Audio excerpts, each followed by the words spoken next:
Thank you very much, Chair. Chair, number one, I am Babu Owino, member for Embakasi East constituency, where the said tragedy took place. Chair, I came here in the capacity of a member of parliament representing the great people of Embakasi East constituency. And Chair, such a tragedy can befall any member of parliament. Chair, we were elected to represent the interest of our people. Today, it is about Embakasi East constituency. Tomorrow, we'll hear about another constituency. And therefore, Chair, the people who passed on in Embakasi East constituency, the numbers have gone to around 10. The people who were injured, Chair, are over 300 in number with serious burns. And we know, Chair, that with the exposure of these burns, our people risk getting infections and losing water through dehydration, and we may end up losing more lives.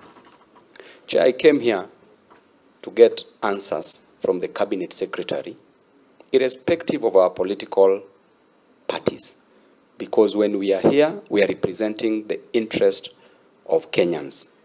And Chair, it is an insult under the doctrine of separation of powers, checks and balances, for a Cabinet Secretary not to obey the orders, the summons, the invitation given by this Honorable Senate.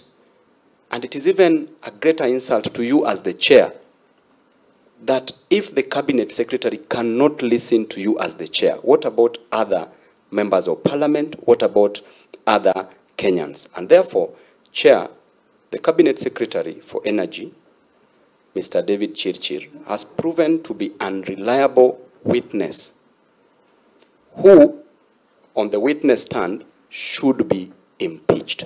When a witness is unreliable, then impeachment of a witness must always follow. Because, Chair, the Cabinet Secretary is both criminally culpable. Why? Because they did say that they did not issue the license. But the problem is, because he owes the great people of Kenya a duty of care and became negligent, he ought to have followed up and known that this company that is not issued with the license to trade, why is it proceeding to trade? And he is also vicariously liable under the law of tort. And Chair, our people are suffering. I was just showing my Senate and my Secretary General a photo of a young man, 14-year-old, who passed on yesterday. If you look at those two photos, Chair, the bodies haven't been removed from different hospitals, released from different hospitals. Bills are accumulating, both in public hospitals and private hospitals. Today, we've just organized for a prayer day to pray for these victims.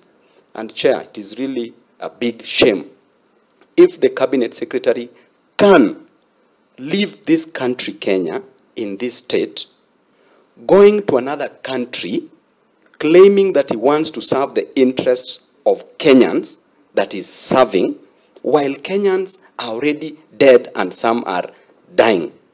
Who does he want to go and get those interests for if Kenyans are all dead? Which population will he have? So, Chair, it is a really sad state of affair to be here just because a Cabinet Secretary probably feels very important compared to other members here. Meanwhile, it doesn't have a democratic responsibility that is bestowed on us by the electorate. Otherwise, thank you.